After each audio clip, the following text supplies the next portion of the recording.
정말 이쯤 되면 윤석열이 존경스러울 지경입니다. 이번 총선에 대한 윤석열의 입장이 내 국정 방향은 옳았다랍니다. 역시 윤석열은 윤석열이었습니다. 오늘 오전 용화대에서 주재한 국무회의에서 윤두창이는 이번 총선에 대한 입장으로 취임 이후 지난 2년 동안 국민만 바라보며 국익을 위한 길을 걸어왔지만 국민의 기대에 미치지 못했다며 올바른 국정의 방향을 잡고 이를 실천하기 위해 최선을 다했음에도 국민이 체감할 만큼의 변화를 만들어내는데 모자랐다라 했습니다. 즉, 한 줄로 요약하면 나는 옳은데 니네들이 느끼지 못한 거다입니다. 진짜 어이가 없는 걸 넘어 헛웃음이 나는데 이 유명한 짤방을 탄생시킨 총선 시기 의료개혁 담화만 봐도 현재 윤두창의 불통이 상상을 초월한다는 것을 알 수 있습니다. 게다가 단순한 불통을 넘어 자기 자신은 너무나 잘하고 있다라 착각하는 게 더욱 공포스러운데 이미 총선 직후 돌고 있는 찌라시들만 봐도 어느 정도 이를 유추할 수 있었습니다. 심지어 찌라시뿐만 아니라 구체적인 소문까지 들리는데 관련해서 헬마우스 임경빈 작가가 푸는 대통령실이 이번 총선을 어떻게 바라보고 있는지에 대한 썰 보시고 이어가겠습니다. 주말 동안의 이야기를 들어보니 대통령과 대통령실 사람들은 왜 졌다고 생각하느냐. 여기 지금 총선 얘기 하나도 없는데 하나도 없죠? 공직기강 얘기만 있잖아요. 네. 빠따를 치고 싶다라는 겁니다. 아. 공무원들을. 전국 순회가면서 민생토론회를 28번인지 나발인지를 했는데 내가 그렇게 열심히 뛰었는데 니네들이 복지부동으로 꼼짝도 안 하고 나를 안 도와줘? 그 구체적인 얘기가 나온 게 뭐냐면 세종시의 선거 결과에 충격을 받았다는 거예요. 전 국민들 누구도 충격을 안 받는데 자기 혼자 세종시의 결과를 보고 아니 세종시에서 어떻게 질 수가 있어? 다 공무원들 아니야? 빠져가지고 내가 28번을 전국을 도는데 나한테 표를 아주 김종민한테 줘? 그래가지고 그냥. 공직기강 얘기가 나왔다는 거야. 공무원들이 빠져가지고 나를 안 도와줘서 총선을 내가 졌다.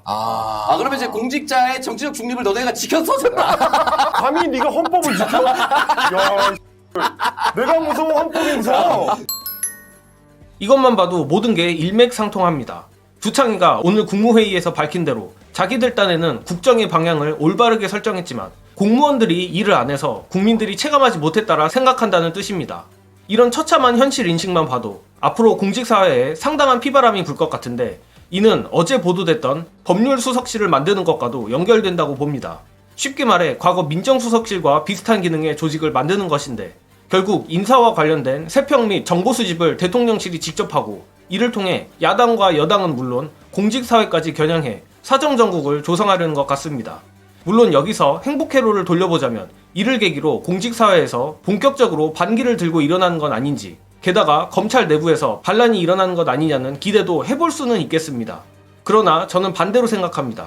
저는 법률수석실이든 검찰이든 앞으로 윤석열이 만들려는 무도한 사정정국이 여야 정치인들에겐 생각보다 안 먹힐 거라 보지만 적어도 공직사회 입틀막에는 효과가 있을 거라 봅니다. 윤두창이가 정치나 경제 등 대통령으로서 갖춰야 할 능력에 있어선 전부 미달이라 보지만 최소한 깡패마냥 아랫사람들 단도리 치는 것만큼은 잘한다고 생각합니다.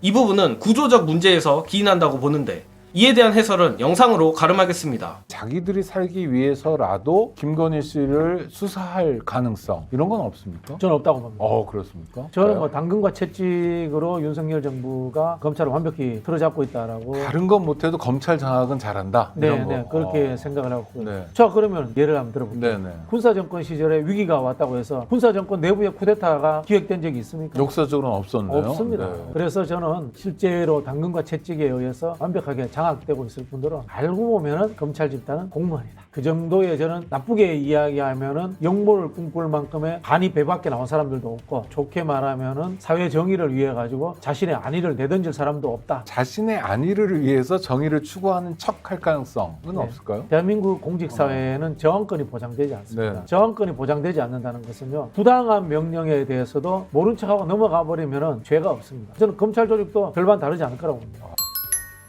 다만 너무 실망할 필요도 없습니다. 애초에 검찰을 포함해 영혼 없는 그리고 영혼을 가지기도 쉽지 않은 공직사회의 정의감을 기대하는 분들도 많지는 않을 것이며 결국 정치를 통해 해결해야 한다는 결론만 남습니다. 쉽게 말해 민주당이 잘하면 된다는 말이며 구체적으로는 특검 정국을 잘 이끌어 나가면 나머지는 전부 따라온다는 것입니다. 오늘 국무회의만 봐도 윤두창이가 이제 와서 국정기조를 바꾼다거나 정치력을 발휘할 가능성은 제로입니다. 그런 만큼 민주당이 영리한 정치를 통해 국힘 내 반란파 일부와 함께 최상병 특검을 비롯해 김건희 특검까지 전부 통과시켜야만 합니다. 민주당이 반드시 이 쉽지 않은 싸움을 잘 이끌어 나가길 바라며 이번 영상은 여기까지 하겠습니다. 시청해주신 여러분 감사합니다.